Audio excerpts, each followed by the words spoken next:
Di ka kaya lechonin. May nakasakay palang lechon dyan. Meron. Tingnan nga natin. Magdi-deliver kami ng lechon ay. Magdi-deliver pala kayo ng lechon. Oh, ay, sa loob. Ayan po. Yung isang lechon wala dyan ay.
At maghahatid po tayo ng pawid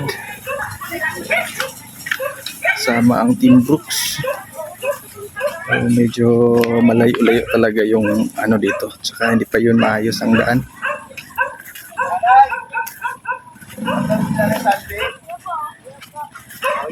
Pero nandito na po tayo mga kalingap. So ayan, nandito na po tayo sa bahay la Nanay Salve. So may dala po tayong bigas, 25 kilos, saka grocery, pawid. Yan, shout out po kay Ate Bing, maraming salamat po sa pagpapaabot po ng tulong dito sa isang nanay, no, na nakatira sa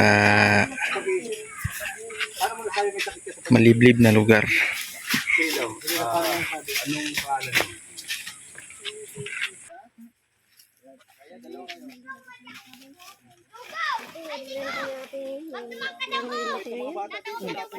Uy, lumami kami.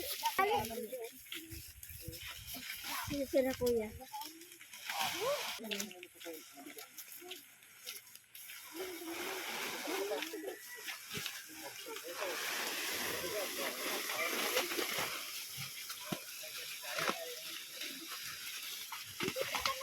Nakabungkus.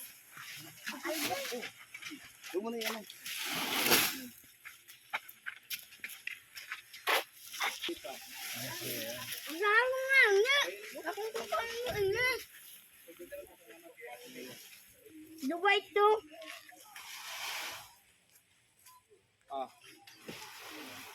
Dalawa kayo? Ayan nyo.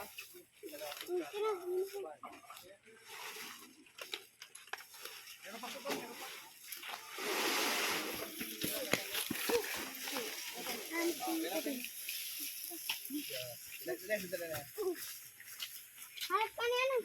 Hatili. Nay, ano masasabi niyo po sa aming dala? Yan nga. Marami. So ayan no, mga kalingap, nahatid na po natin yung pawid na kinakailangan po sa bahay po ng isang pamilya dito, na isang senior citizen. At kasama yung apo niya lang nakatira dyan. So nandiyan din yung apo niya. Ito yung babaeng ito.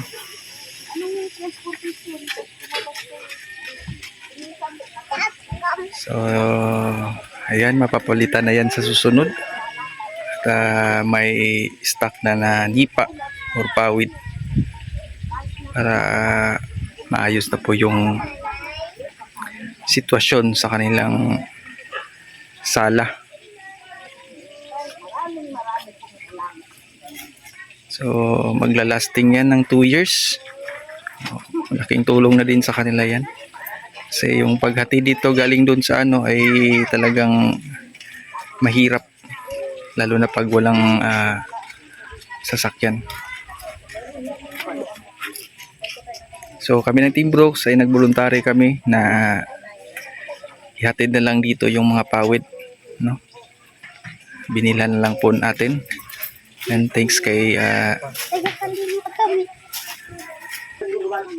Ate Bing.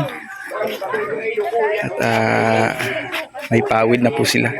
Grocery, saka bigas.